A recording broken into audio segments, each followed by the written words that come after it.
अस्सलामुअलैकुम। तो कैसे हैं आप सब लोग? उम्मीद है सब खैरियत से होंगे। मेरी अल्लाह ताला से दुआ है कि जहाँ भी हों सब खैरियत से हों, खुश हों। और जनाब यहाँ पे हो रही है प्रिपरेशन तरावी पढ़ाने की। मेरा छोटा वाला बेटा, सबसे छोटा जो मेरा बेटा है, माशाल्लाह से हाफ़िज़ कुरान है।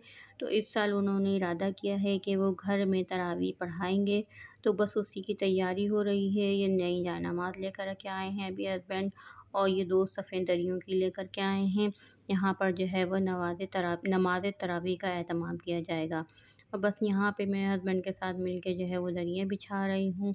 अभी मगरिब का टाइम हुआ है, मगरिब का टाइम होने ही वाला है। बस ये दरियाँ बिछा के हम लोग चेक कर रहे हैं कि ये पूरी कमरे में आती हैं कि नहीं आती। बस ये बड़ा कमरा खाली कर लिया है, पूरा सोफ़े वगैरह यहाँ से हटा दिए हैं, नीचे कमरे में पहुँचा दिए हैं ताकि कमरा खाली हो जाए तो ज़्यादा से ज़्यादा लोग जो है वो आ सकें।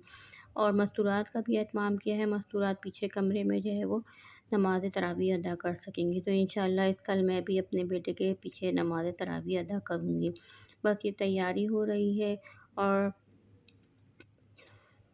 और जनाब ये आया है नौरस, नौरस की फैक्ट्री से नौरस आया है और ये इतना बड़ा सारा नौरस लेकर के आ गए हैं। मैंने कहा था 3 लीटर वाला लेकर के आइएगा, लेकिन ये फिर भी जो है ना, ये देखें 6 लीटर वाला नौरस लेकर के आ गए हैं। ये इतने साइज़ में बड़ा होता है ना कि ये किसी कैबिनेट वगैरह पे भी नहीं आता है, तो इसको रखना भी थोड़ा-सा मुश्किल हो जाता है और ये ख़त्म भी नहीं होता है क्योंकि बच्चे नौरस वगैरह इतना ज़्यादा पीते नहीं हैं। कभी लस्सी बन जाती है, कभी टैंग वगैरह बन जाता है। तो इस साल इसलिए बड़ा लेकर के आ गए हैं कि घर में तरावी का एहतमाम हो रहा है। तो जो है ना, जो जेंट्स वगैरह आएँगे, जो मस्तूरत वगैरह आएँगी तो ये उनके भी काम आ जाएगा। तो ये 15 से 20 रोज़ा तरावी, देखिए कितनी देर की तरावी होती है, कितने दिनों में ख़त्म होती है। तो ये जो है ना उसमें भी काम आ जाएगा। और इसके साथ ये मिला है फ्री सनडिप का लेमन स्क्वैश फ्री मिला है 3 लीटर के साथ, 5 लीटर के साथ। और ये 6 लीटर के साथ जो है ना कुछ न कुछ हर साल फ्री मिलता है। तो हम लोग वहीं से नौरस की कंपनी से जो है ना ये नौरस मँगवाते हैं। नौरस फैक्ट्री है वहाँ पर, नौरस चौरंगी के करीब। और जनाब ये नेक्स्ट डे है, नेक्स्ट डे जो है ना सहरी वगैरह से फ़ारिग हो गए हैं, अज़ान हो गई है और अब ये नमाज़ फ़जर का टाइम है। नमाज़ हो रही है यहाँ पे फ़जर की। तो मैंने सोचा ये इतना हसीन था शूट कर लूँ मैं। और बस ये मैंने नमाज़ वगैरह से फ़ारिग हो गई हूँ। और हमारे घर के बिल्कुल ही सामने ही मस्जिद है, तो इसलिए हमारे घर में बिल्कुल नमाज़ की इसकी आवाज़ आती है। तरावी पढ़ने की आवाज़ आती है और जब जमात होती है तो उसकी भी आवाज़ आती है। तो बहुत अच्छा लगता है ये। और फिर मैंने बिल्कुल पर्दे में छुप करके जो है ना, बिल्कुल हमारे घर के साथ नहीं है, इसलिए मैंने बिल्कुल पर्दे में छुप करके मोबाइल को जो है ना छुपा करके जो है ना थोड़ा-सा ये शूट किया है। इतना अच्छा लग रहा था, पूरी फुल मस्जिद भरी हुई थी आज। अमूमन ऐसा होता नहीं है फ़जर की नमाज़ में पूरी मस्जिद भरी हुई हो, लेकिन आज फ़जर की नमाज़ में माशाल्लाह से पूरी मस्जिद भरी हुई थी और माशाल्लाह से बहुत ही खूबसूरत लग रहा था। बहुत ही हसीन मंज़र लग रहा था ये नमाज़ पढ़ने का और पढ़ाने का। और माशाल्लाह से हमारे घर में बहुत ही साफ़ ही क्लियर सी आवाज़ आती है। तो मुझे बहुत अच्छा लग रहा था। तो ये विंडो है, विंडो से जो है ना मैंने थोड़ा-सा शूट कर लिया है। ये मस्जिद की विंडो खुली हुई है, तो यहाँ से नज़र आ रहा है। और बस मैं किचन वगैरह की सफाई करने के बाद जो है मैं आ गई थी। सहरी में ही मैं ये दाल और चने वगैरह भिगा देती हूँ। और 1 कप मैंने ये चने लिए हैं काले, ज़्यादा हमारे घर में खाए नहीं जाते हैं। शुरू के दिनों में तो फिर भी थोड़े बहुत खा लिए जाते हैं। और ये दाल है, ये 1 कप मैं दाल भी भिगा दूँगी पानी में डाल कर के। और फिर मैं जो है ना फिर सुबह नहीं भिगाती हूँ, मैं सहरी में ही भिगा लेती हूँ। दाल में तो मैं कुछ नहीं डालूँगी, बस ये चनों में जो है ना हाफ़ टी स्पून जो है वो खाने का सोडा डाल करके मैं इसको मिक्स करके रख दूँगी। लिड वगैरह लगा कर फिर जो है ना मैं सुबह जो है ना इनको देखूँगी। फिर ज़ोहर की नमाज़ वगैरह पढ़ कर के मैं फ़ारिग होके मैं किचन में आई थी, 2 बजे का टाइम है। और ये दाल जो है ना वो अच्छी तरीके से भीग गई है, तो मैं दाल को जो है ना पीस लूँगी क्योंकि लाइट वगैरह का कुछ पता नहीं होता। तो मैं लाइट वगैरह के जो है ना काम कर लूँगी। अभी लाइट आ रही है और मैं ग्राइंडर में डाल के जो है वो दाल को पीस लूँगी। ज़्यादा पानी नहीं डलता है इसमें, बस थोड़ा-सा ही पानी डलता है, 2 से 3 टेबल स्पून पानी जाता है। और ये दाल जो है ना बिल्कुल बारीक भी नहीं पीसी जाती है। और ये ग्राइंडर में मैंने इसको पीस लिया है दाल को। और बस मैं पीस लिया मैंने इसको। अब मैं जो है इसको बाउल में निकाल लूँगी और बाउल में निकाल कर के मैं जो है ना इसको फ्रिज में रख दूँगी। अभी तो मैं नहीं इनको पकाऊँगी क्योंकि अभी 2 बजे का ही टाइम है। मैंने बस सिर्फ़ इसको जो है ना ग्राइंड कर लिया है ताकि अगर लाइट वगैरह नहीं हो तो मुझे परेशानी नहीं हो। अगर लाइट नहीं होती तो फिर इनको सिल पे पीसना पड़ जाता है क्योंकि जनरेटर वगैरह चलाते हैं बच्चे, कभी होते हैं कभी नहीं भी होते। तो ये देखिए मोटा-मोटा इसको पीस लिया। इसमें देखिए पानी भी नहीं है ज़्यादा, पानी ज़्यादा नहीं होना चाहिए।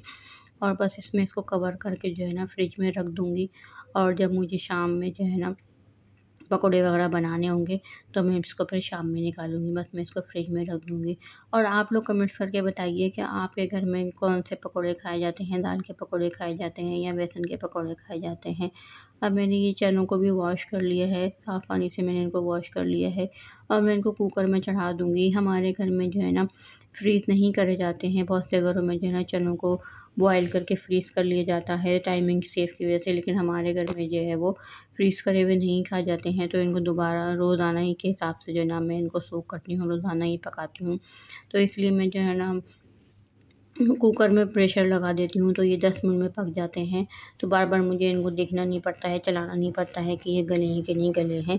10 मिनट में कुकर में जो है ना ये अच्छे से गल जाते हैं। तो मैं कुकर में है ना सब चीज़ें डाल के टमाटर, प्याज़, अदरक, लहसुन, हरी मिर्चें और नमक मिर्ची वगैरह डाल कर के मैं इसको जो है ना चढ़ा दूँगी। तो ये 10 मिनट में जो है ना गल जाएँगे। बस 1 गिलास के करीब में इसमें पानी डाल दूँगी और इसको अच्छी तरीके से मिक्स करके मैं इसके ऊपर जो है ना 1 लिड लगा दूँगी और सीटी बजने के बाद मैं इसको 10 मिनट के बाद जो है ना चूल्हा ऑफ़ कर दूँगी। तो ये 10 मिनट में बिल्कुल अच्छे से गल के तैयार हो जाएँगे।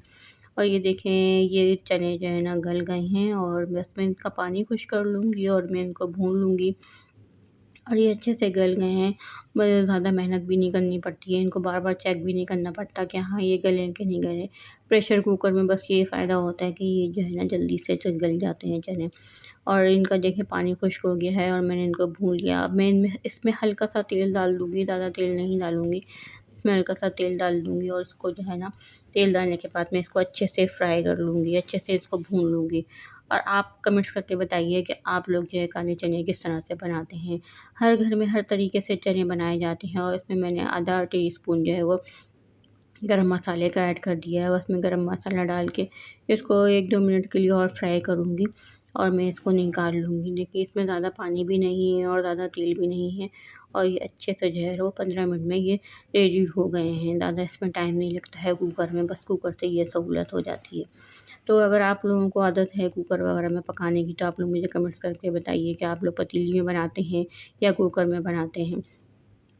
और फिर ये शाम का टाइम हो गया था और असर की नमाज़ पढ़ के मैं किचन में आई हूँ और जब मैंने किचन में आके चूल्हे जलाए हैं, सारी प्रिपरेशन तो मैंने कर ली थी, लेकिन जब मैं किचन में आई हूँ और मैंने कढ़ाई चूल्हे पे रख के जब चूल्हा जलाया है, तो गैस बिल्कुल भी ना होने के बराबर ही आ रही थी और मैंने ये जब तक जो है वो छोले में हरा धनिया, हरी मिर्च और टमाटर वगैरह काट कर जो है ना गार्निशिंग कर दी है। प्याज़ और हरी मिर्चें वगैरह मैंने दाल में भी डाल दी हैं कि मैं जो है ना इनके भी पकौड़े बना लूँगी। और आप लोग बताइए आपके घर में दाल के पकौड़े खाए जाते हैं कि नहीं खाए जाते हैं।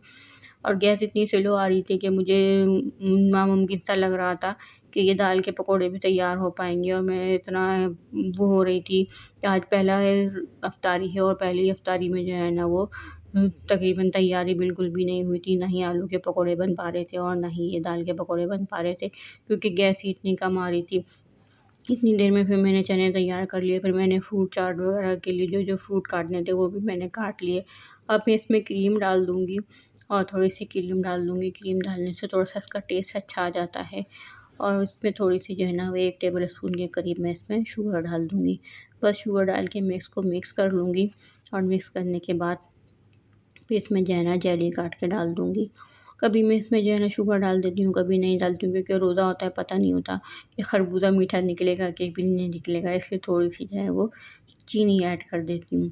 बस मैं इसमें अब जो है वो जेली काट के ऐड कर दूँगी और इतनी देर में मैंने जो है ना चेक किया बार-बार लेकिन गैस नहीं आ रही थी। फिर बच्चे कहने लगे बाज़ार से मंगवा लेते हैं अम्मी। फिर मैंने बोला दाल में जो है ना मैंने प्याज़ वगैरह सब ऐड कर दिए हैं, तो मैं इसको फ्रिज में रखूँगी तो ये ख़राब हो जाएगी। फिर थोड़ा-सा तेल गरम हुआ तो मैंने इसमें स्पेगेटी ब्रेड रोल डाल दिए। मैंने बोला इनको तो पकने की ज़रूरत नहीं होती है, बस इनको तो सिर्फ़ फ्राई करना है, कलर देना है। तो मैंने इनको पहले ही फ्राई कर लिया था। और जब तक ये फ्राई हुए तो नमाज़ का टाइम हो गया था और अज़ान हो चुकी थी और मेरे पकोड़े नहीं पके थे और ये मैंने पकोड़े बाद में पका के लेकर रख के आई हूँ। फिर मेरा रोज़ा आज का किचन में ही खुला था, फिर मैंने वहीं खजूर खा लिया था और फिर सारे बच्चों ने जो ना यहाँ पे इफ्तारी कर ली है और देखें बच्चों ने सब कुछ खा भी लिया है और मैं इतनी देर बाद पकोड़े बना कर के लेकर आई थी क्योंकि गैस ही नहीं आ रही थी। गैस की वजह से ये सबसे एंड में मैंने पकोड़े बनाए थे, आलू के भी 2-4 ही बनाए बस, ज़्यादा नहीं। दस्तरख़्वान उठाने के बाद फ़ारिग होने के बाद फिर ये मैंने चाय निकाली है। हम लोग इफ्तारी के बाद लाज़मी चाय पीते हैं। बस ये 2 कप चाय मैं निकालूँगी। 1 कप चाय हस्बैंड लेंगे और 1 कप चाय मैं लूँगी। और बस आज का व्लॉग यहीं तक का था और आप लोगों को अगर मेरे व्लॉग पसंद आ रहे हैं तो लाइक कीजिए, सब्सक्राइब कीजिए। अपना बहुत सारा ख़्याल रखिएगा, दुआओं में याद रखिएगा। अल्लाह हाफ़िज़।